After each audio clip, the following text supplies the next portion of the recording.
Hey everybody, welcome back. In this guide, I'll be showing you the ways on how can you back up Android phone to Google Drive.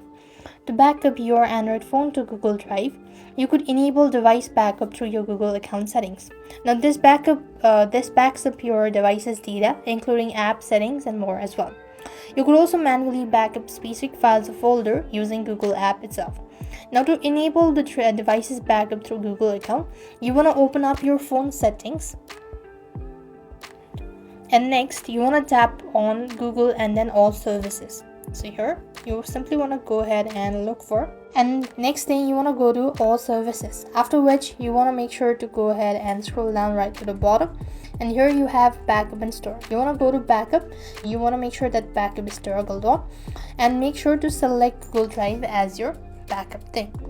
So this should be able to help you out to back up your Android phone to Google Drive. I hope the video was helpful.